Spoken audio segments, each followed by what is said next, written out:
Lanjutkan tema kita. Kita sekarang akan masuk ke tema baru, dakwah sembunyi-sembunyi. Setelah turun surah Al-Muzammil yang berbunyi a'udzubillahi minasyaitonirrajim, ya ayyuhal muzammil qum fa'anzir wa rabbaka fakabbir wa thiyabaka fatahhir. Wahai orang yang sedang tidur berselimut, bangunlah dan ingatkanlah manusia, dan Tuhanmu bertakbirlah, besarkanlah, agungkanlah, dan pakaianmu sucikanlah. Ayat ini kata ulama adalah ayat pertama sekali yang turun memerintahkan Nabi SAW untuk menyampaikan wahyu yang telah turun kepada beliau. Dan awalnya perintah dakwah itu secara sembunyi-sembunyi, maksudnya tidak diiklankan. Siapa saja yang Nabi SAW terfikir untuk mendakwahinya boleh oleh Allah Subhanahu Wa Taala. Jadi beliau boleh memilih siapa saja, dan beliau alaihissalatu wassalam memilih orang yang terdekat dulu. Dan yang paling dekat dengan beliau alaihissalatu wassalam adalah istrinya Khadijah radhiyallahu anha. Nabi SAW lalu datang kepada Khadijah dan menyampaikan tentang apa yang telah beliau dapatkan dari Allah Subhanahu Wa Taala melalui Jibril alaihissalam. Lalu Khadijah dalam riwayat yang sahih dikatakan tidak ragu sedikit pun, langsung menerima Islam. Dan dalam sejarah Islam tercatatlah Khadijah radhiyallahu anha adalah wanita pertama yang menganut Islam di zaman Nabi sallallahu alaihi wasallam. Kemudian datang setelah itu adalah orang yang terdekat juga dengan Nabi sallallahu alaihi wasallam dari kalangan budak yang bernama Zaid ibn Harithah. Zaid bin Haritha ini adalah seorang budak yang pernah dibeli oleh Khadijah radhiyallahu anha, kemudian dihadiahkan kepada Nabi sallallahu alaihi wasallam. Selanjutnya adalah Zaid bin Haritha ini tumbuh besar di rumah Nabi sallallahu alaihi wasallam. Pada masa perintah dakwah datang, langsunglah Nabi sallallahu alaihi wasallam mendakwai yang paling pertama Khadijah istrinya yang langsung masuk Islam, dan beliau adalah wanita pertama masuk Islam. Kemudian Zaid bin Haritha, ya, budaknya beliau yang akhirnya beliau bebaskan juga didakwai dan langsung masuk Islam tanpa ragu. Lalu beliau menuju ke orang yang ketiga dimasuk Islam kan adalah sepupu beliau sendiri, misanan beliau sendiri yang tinggal di rumah beliau, yaitu Ali bin Abi Thalib radhiyallahu anhu. Ali bin Abi Thalib ini adalah disebutkan oleh para ahli sejarah orang yang pertama masuk Islam dari kalangan anak-anak, karena dia masih anak-anak waktu itu. Dan sudah pernah kita jelaskan waktu Abu Talib, ya, waktu Abu Talib itu sudah waktu Nabi SAW sudah mulai dewasa dan sudah punya banyak pendapatan, sudah mulai bisnis, maka beliau Nabi SAW dan beberapa keluarganya yang lain sepakat untuk meringankan bebannya Abu Talib dengan mengambil anak-anaknya. Nabi SAW memilih Ali radhiyallahu anhu, ditinggalkan di rumahnya, dan nanti Nabi SAW juga menjadikan dia sebagai anak mantunya dengan menikahkan Ali dengan Fatimah, ya. Dan Ali ini radhiyallahu anhu adalah termasuk orang yang pertama masuk Islam dari kalangan anak-anak, dan beliau juga termasuk kata para ulama orang yang besar di rumah Nabi sallallahu alaihi wasallam. Tentu saya katakan tadi kisahnya itu di akhir-akhir hayatnya Abu Talib, itu sempat Abu Talib timpa kemiskinan dan ia memiliki banyak anak. Maka Nabi SAW sepakat dengan Abbas, ya. Abbas ini juga saudaranya Abu Talib, paman Nabi SAW, dan beberapa keturunan Abdul Muttalib untuk meringankan beban Abu Talib, dan akhirnya mereka memilih, ya, anak-anak dari Abu Talib untuk dibesarkan, ya, untuk dibesarkan di rumah masing-masing. Dan Nabi SAW akhirnya memilih Ali radhiyallahu anhu. Tentu kata para ulama, dengan terpilihnya Ali oleh Nabi SAW dan akhirnya tinggal, ya, di rumah Nabi SAW dan tumbuh besar, itu sebuah karunia yang luar biasa. Karunia yang luar biasa bagi Ali, ya. Ali bisa tumbuh besar di rumah Nabi SAW, di rumah kenabian, dibina di tangan Nabi langsung. Kemudian setelah dewasa balik, ya, kemudian Nabi SAW nikahkan lagi dengan Fatimah. Ini karunia yang luar biasa buat Ali radhiyallahu anhu. Juga yang termasuk awal masuk Islam dari kerabat beliau adalah anak-anak beliau alaihissalatu wassalam. Jadi selain tadi Khadijah istrinya secara khusus, kemudian budaknya Zaid bin Harithah, kemudian ya Ali radhiyallahu anhu sepupunya beliau, kemudian juga anak-anak beliau sendiri. Ya, anak-anak terutama keempat anak perempuan Nabi sallallahu alaihi wasallam, Ruqayyah, Ummu Kalthum, Zainab dan Fatimah. Sedangkan dari luar Nabi atau dari luar rumah Nabi sallallahu alaihi wasallam yang pertama masuk Islam dari kalangan laki-laki adalah Abu Bakar radhiyallahu anhu. Abu Bakar radhiyallahu anhu yang terkenal, dan Nabi sallallahu alaihi wasallam mengatakan tidak ada seorang pun yang aku tawarkan Islam dari luar rumah beliau, ya, yang aku tawarkan Islam kecuali ia masih bertanya padaku kenapa, apa, ya, kecuali Abu Bakar. Abu Bakar tidak ragu sama sekali. Begitu Nabi SAW mengatakan, hai Abu Bakar, aku telah diutus oleh Allah, langsung Abu Bakar mengatakan, aku bersaksi kau adalah Rasulullah. Jadi tidak ada keraguan sedikit pun. Dan ulama mengatakan inilah sebabnya kenapa Abu Bakar diberikan julukan Siddiq. Diberikan julukan Siddiq, orang yang langsung mempercayai apa yang Nabi SAW sampaikan. Dan ini cukup banyak kasus dalam kehidupan, nanti kita lihat dalam sirah kita, bagaimana Abu Bakar memang tidak ragu sama sekali dengan apa yang Nabi SAW sampaikan, termasuk dengan kasus nanti Isra dan Mi'raj. Ya, Isra dan Mi'raj itu juga nanti akan menjelaskan bagaimana mauqif atau ya, posisi Abu Bakar pada saat itu. Abu Bakar setelah masuk Islam, jemaah sekalian rahimanallah, dan ini sebuah pelajaran yang sangat besar, beliau tidak tinggal diam. Jadi apa yang beliau dapatkan dari hidayah ini langsung beliau sampaikan, dan orang yang paling pertama didatangi oleh Abu Bakar adalah Uthman bin Affan. Radhiyallahu anhu. Uthman bin Affan sahabat Nabi yang mulia, masyhur khalifah yang ketiga. Jadi kata para ulama, selama Uthman masuk Islam sampai Uthman meninggal dengan banyak sekali fadilahnya, itu Abu Bakar yang panen pahalanya. Jadi Uthman bin Affan itu kan membiayai banyak sekali jihadnya Nabi, kan gitu.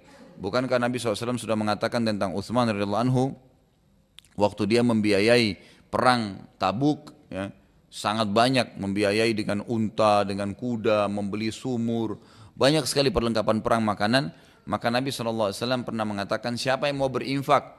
Lalu Uthman datang mengatakan, saya akan menyumbang ya Rasulullah 100 ekor kuda dengan perlengkapannya, dengan minumannya, makanannya, pedangnya, perisainya, tinggal satu mujahid datang naik di atasnya saja. Kalau kita sekarang mobil lengkap gitu kan, untuk pergi berjihad 100. Lalu Nabi SAW karena perjalanan jauh mengatakan, siapa yang mau infak lagi? Lalu Uthman mengatakan, karena orang pada diam, pada nunggu satu sama yang lain, Uthman lagi bilang, ya Rasulullah, saya infakkan lagi 100 ekor kuda gitu kan, berikut seluruh perlengkapannya, sudah 200. Lalu Nabi SAW mengatakan, siapa lagi yang mau berinfak? Uthman bilang lagi, saya lagi ya Rasulullah, berinfak 100 ekor kuda dengan perlengkapannya sampai 10 kali. Setelah 10 kali berarti sudah 1000 ekor ya. Lalu Nabi SAW mengatakan, siapa lagi yang mau berinfak? Kata Uthman, ya Rasulullah, saya berinfak lagi tapi sudah habis kudanya. Beliau mengatakan, saya berinfak ya, kuda yang tersisa itu kurang lebih kalau tidak salah 70 ya, atau 80 kuda, dan saya lengkapkan jadi 100 dengan unta. Lalu Nabi SAW mengatakan, Hasan ma fa'alt, sangat baik yang kau kerjakan hai Uthman. Waktu itu Uthman sudah jadi anak mantu Nabi SAW ya. Lalu Nabi SAW mengatakan, sekarang mujahidin butuh air, dan ada sumur di lokasi perang itu yang perlu dibeli gitu kan.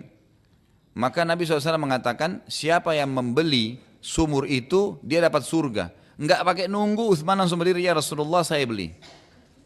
Langsung sebelum sahabat semuanya bicara, dia mengatakan, ya Rasulullah saya yang beli. Selesai.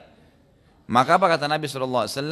Tidak ada lagi yang bisa menahan Uthman untuk masuk ke surga setelah perbuatannya hari ini. Jaminan masuk surga langsung. Karena cepat, bergegas. Dan ini sebuah pelajaran besar jemaah sekalian ya. Setiap peluang ibadah dan amal soleh jangan ditunda. Tidak boleh ditunda.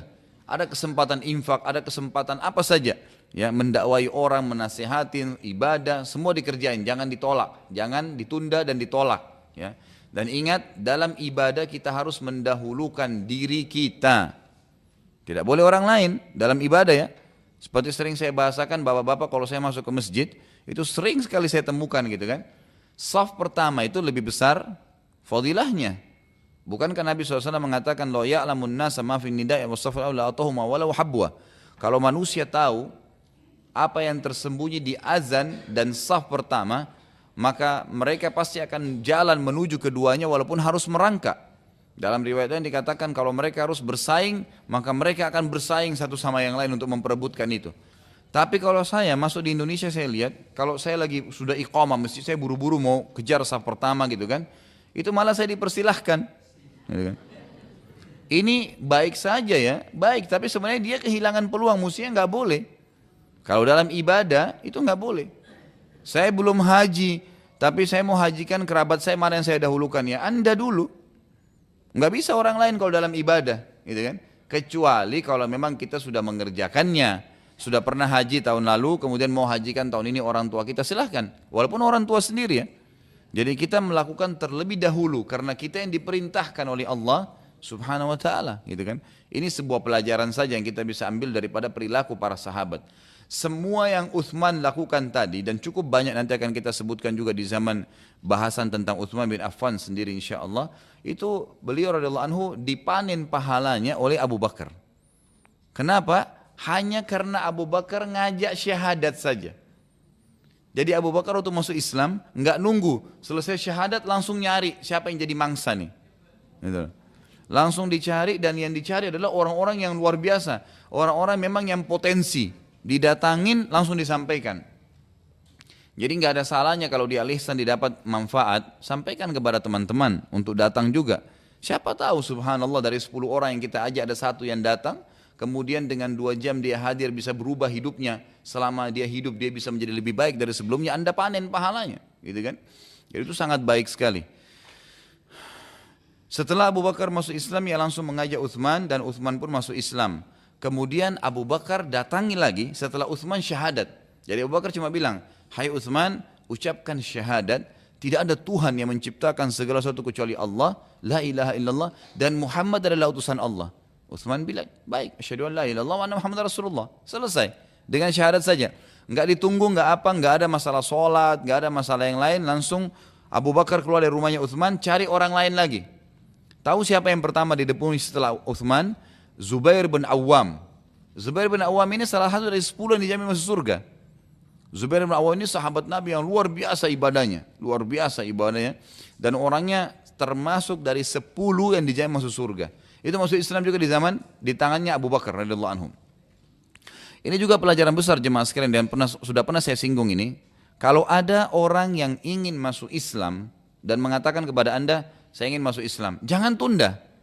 Langsung pegang tangannya pada saat itu, ayo asyhadu an la ilaha illallah wa anna Muhammadar Rasulullah. Enggak ada mandi, enggak ada wudu, enggak usah kasih buku tebal tentang Islam ini pelajari dulu, enggak. Karena banyak orang terjadi begitu. Dia sudah syahadat saja berarti sudah muslim, udah cukup itu. Kan gitu. Itu udah harus dilakukan gitu. Dan kalau Anda masih ingat, pernah saya ingatkan ada salah satu guru saya, itu beliau tinggal di Mekah, bernama Syekh Muhammad Jamil Zainu. Semoga Allah sembuhkan ya, beliau masih sakit gitu kan. Itu beliau pernah cerita dengan saya salah satu kisah tentang masuk Islam temannya. Dia bilang, saya waktu mau masuk di kelas saya di Syria, itu di Damaskus, mau masuk kuliah, ada teman saya Nasrani, satu kelas dengan saya. Lalu dia bilang, saya pegang pundaknya. Sebelum masuk kelas saya mengatakan, bagaimana pendapatmu kalau saya bilang asyhadu an la ilaha illallah wa anna Isa Rasulullah wa anna Muhammad Rasulullah. Bagaimana pendapatmu kalau saya bilang tidak Tuhan yang berhak disembah kecuali Allah, Isa adalah Rasulullah, dan Muhammad adalah Rasulullah. Ternyata orang Nasrani banyak sekali memahami kita ini benci Nabi Isa. Padahal orang Islam tidak boleh benci Nabi Isa. Bahkan harus mengakui risalahnya beliau, tapi tidak menerapkan lagi syariat beliau, karena sudah datang Rasulullah Muhammad SAW, gitu kan, setelahnya. Karena Rasul kalau datang menghapus syariat sebelumnya. Apa yang terjadi? Nasrani itu bilang, kalau begitu, asyhadu an la ilaha illallah wa anna Isa Rasulullah wa anna Muhammad Rasulullah, gitu kan? Jadi ini penting. Nah, ini penting. Jadi mengucapkan syahadat itu sangat penting, karena banyak kasus saya temukan begitu. Ada orang yang sudah lama berbulan-bulan temannya di kampus, tetangganya, kerabatnya, ada yang mau masuk Islam, dia kasih buku dulu, gitu kan, disuruh baca, lama sekali, panjang lebar. Hati-hati ya, kalau sudah ada orang yang masuk Islam dan Anda sengaja nunda, padahal cuma ucapin syahadat ya. Kalau dia meninggal satu detik setelah itu, Anda tanggung jawab. Tidak usah 1 malam, 1 detik, karena Anda nolak. Kenapa harus ditolak? Kalau tidak punya ilmunya, alihkan kepada ahlinya, gitu kan? Tanya langsung, telepon seorang ustadz, tanya, ini orang mau syahadat, ini orang mau Islam, bagaimana caranya? Kalau nanti dia mau ke Istiqlal, dia mau ke Al-Ihsan, mau dapat sertifikat, itu urusan nanti, itu nggak masalah, itu cuma administrasi. Tapi biarin dia masuk Islam dulu. Ini penting sekali, jangan sampai salah ya. Sehingga ini sebuah pelajaran, dan inilah yang dilakukan oleh Abu Bakar radhiyallahu anhu. Beliau bersegera dalam mengajak orang-orang untuk masuk Islam. Bayangin tokoh-tokoh Islam yang besar, Utsman bin Affan, kemudian Zubair bin Awam radhiyallahu anhu itu masuk Islam di tangan beliau. Hari yang sama, pada hari yang sama, tidak pakai nunggu lagi, ya, langsung juga dia mendatangi Sa'ad ibn Abi Waqqas, sahabat Nabi yang mulia lagi yang lain, yang terkenal dengan ibadahnya, keberanian di medan perang, gitu kan. Sa'ad bin Abi Waqqas ini adalah terkenal sebagai ya, juru kunci dalam jihad di zaman sahabat, di zaman Nabi. Ya, beliau selalu di depan, beliau selalu memimpin, luar biasa gitu. Masuk Islam di tangannya Abu Bakar radhiyallahu anhu. Kemudian datang lagi setelahnya, dan ini Sa'ad bin Abi Waqqas ini sepupunya Nabi ya. Jadi itu misanan Nabi. Abu Bakar ini orang lain, bukan misanan Nabi. Tapi Abu Bakar setelah dia masuk Islam, dia keliling, termasuk didatangi kerabat Nabi sendiri yang belum tahu dakwanya Nabi. Itu akhirnya masuk Islam juga di tangan Abu Bakar. Juga setelahnya datang sahabat Nabi yang masuk Islam di tangan Abu Bakar. Dengan hari yang sama ya, dikejar terus oleh Abu Bakar ini. Itu masuk Islam setelahnya Abdurrahman bin Auf. Abdurrahman bin Auf terkenal ya dengan kesolehannya, dengan kedermawannya gitu kan. Dan termasuk 10 dia masuk surga. Itu masuk Islam juga di tangannya Abu Bakar. Dan datang setelahnya juga Talha bin Ubaidillah. Talha bin Ubaidillah ya. Jadi ini yang masuk Islam di tangan Abu Bakar, Utsman bin Affan, kan gitu. Zubair bin Awam, Sa'ad bin Abi Waqqas, Abdurrahman bin Auf dan Talha. 5 orang ini, semua ini adalah dari 10 yang dijamin masuk surga. Masuk Islam di tangannya Abu Bakar radhiyallahu anhu. Dan ini sebuah pelajaran yang sangat besar.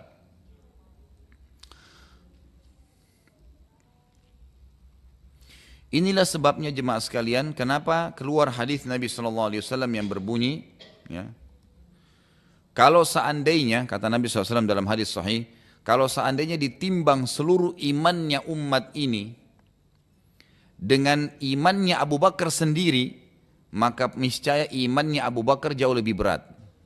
Seluruh kita ini yang hadir, seluruh umat Islam, ya, kata Nabi SAW, seluruh umat ini kalau ditimbang imannya dengan imannya Abu Bakar, maka iman Abu Bakar lebih berat.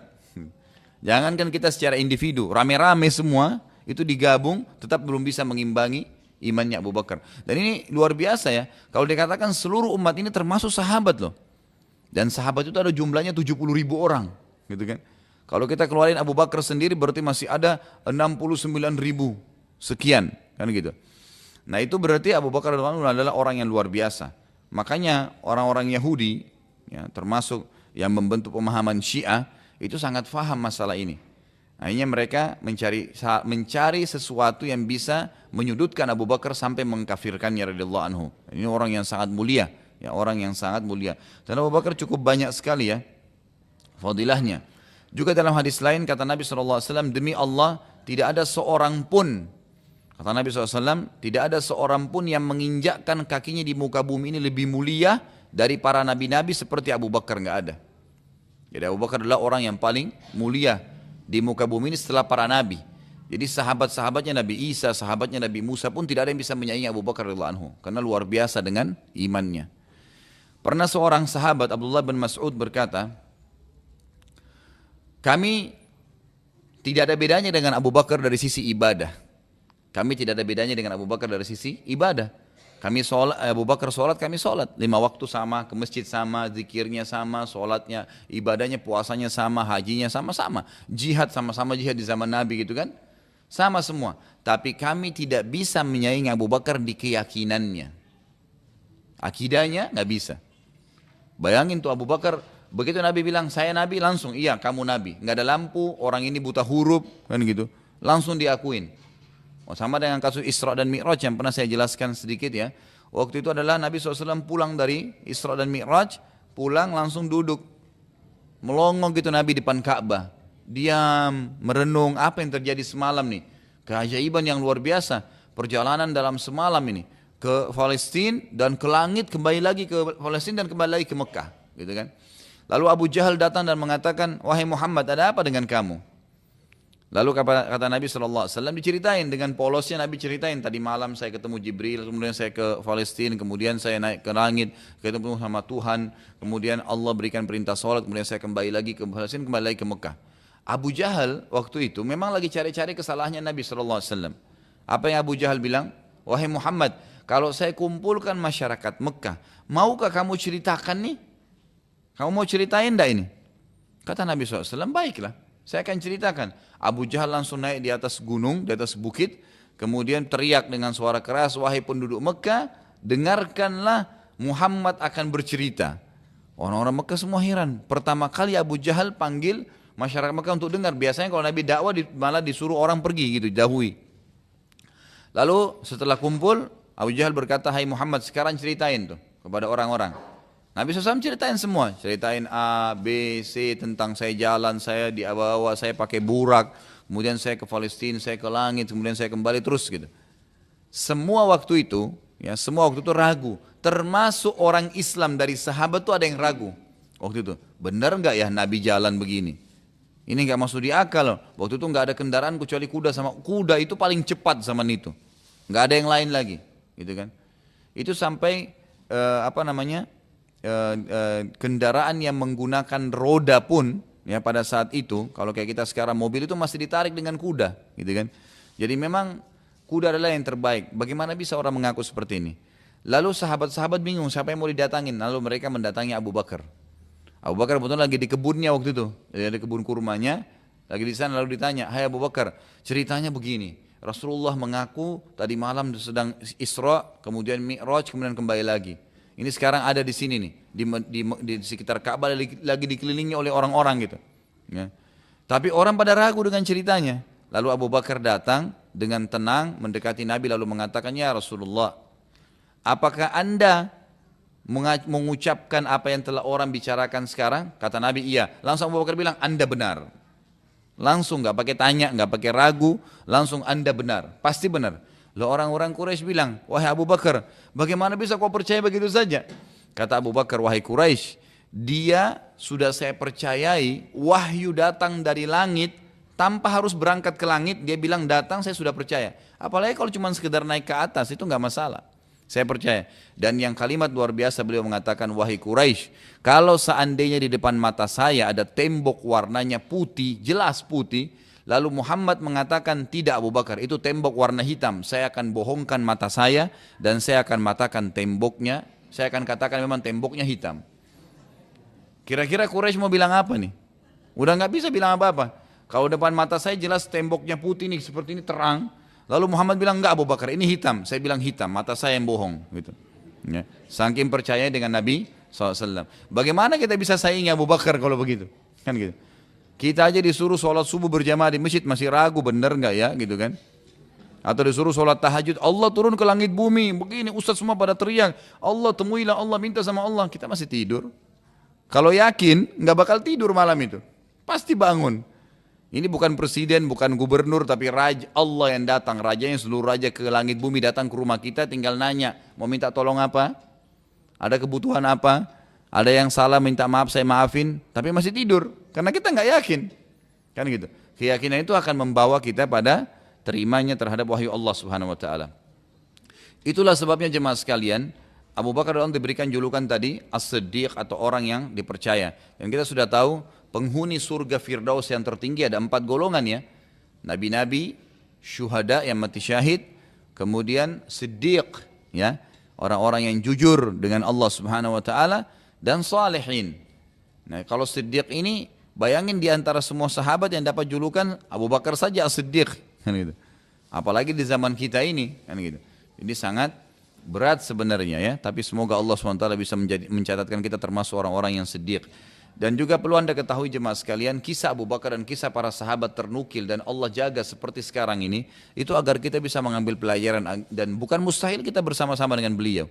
Bukan mustahil kita bersama-sama dengan beliau radhiyallahu anhu. Nanti akan kita lebih banyak pelajari pribadi beliau pada saat sirah ini berjalan, dan juga nanti kita akan bahas setelah Nabi SAW meninggal bagaimana ya peran Abu Bakar dalam memimpin selama 2 tahun.